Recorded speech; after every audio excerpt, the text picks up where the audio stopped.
apa yang harus dilakukan agar tidak mudah putus asa. Jadi banyak teman-teman nih yang merasa mudah putus asa. Sebetulnya putus asa itu timbul karena punya asa yang salah. Karena punya asa yang salah, maka jadi putus asa. Asa artinya harapan. Jadi punya harapan yang salah, maka harapannya putus. Harapannya putus. Asa yang salah bagaimana? Dia sandarkan dirinya kepada selain Allah Subhanahu wa Ta'ala.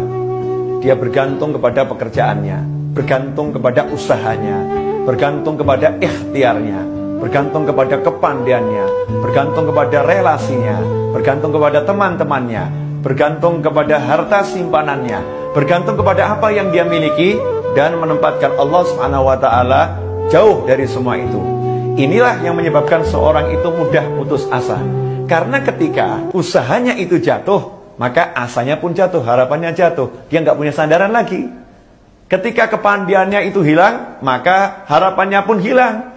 Ketika harta simpanannya lenyap, maka harapannya pun lenyap. Karena sandarannya adalah makhluk yang nggak punya apa-apa, makhluk yang nggak bisa apa-apa. Tapi beda dengan orang yang bersandar hanya kepada Allah Subhanahu wa Ta'ala. Dia sadar dirinya nggak punya apa-apa, dirinya nggak bisa apa-apa, dirinya tidak mampu melakukan apapun itu. Setiap langkah, setiap nafas, setiap tarikan dan hembusan, dia hanya bersandar kepada Allah Subhanahu wa Ta'ala. Qul huwallahu ahad, Allahus samad. Katakanlah hanya Allah yang Maha Esa, dan Allah lah tempat bergantungnya segala sesuatu.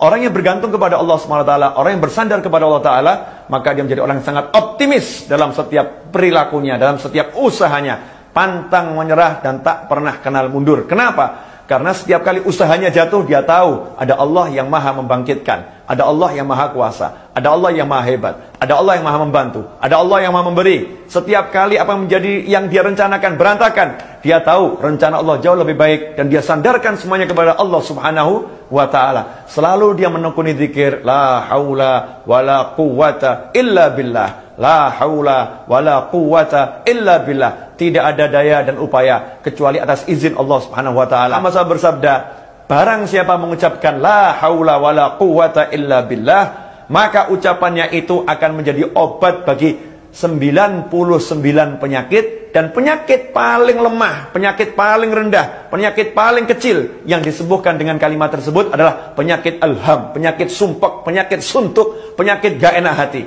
Karena suntuk, sumpah, gak enak hati ini muncul dari bersandar kepada selain Allah Subhanahu wa Ta'ala. Orang yang sudah bersandar kepada Allah Ta'ala, dengan dia mengucapkan la haula wala quwwata illa billah, dia mendapatkan ketenangan hati. Ala bidzikrillahi tatmainnul qulub. Ketahuilah hanya dengan mengingat Allah, menyebut Allah, hati ini menjadi tenang, nyaman, dan hati ini menjadi merasa tentram yang luar biasa. Semoga dengan mendengar kajian ini, yang menanyakan tadi masalah resepnya gimana biar gak mudah putus asa, menjadi bersemangat dan tidak pernah putus asa lagi. Karena putus asa itu adalah kerjaannya syaitan dan kerjaannya iblis. Semoga Allah Ta'ala menyelamatkan kita dari rasa putus asa, karena asa kita hanya kepada Allah Subhanahu wa Ta'ala. Semoga barokah dan manfaat. Wabillahi taufiq wal hidayah. Wassalamualaikum warahmatullahi wabarakatuh.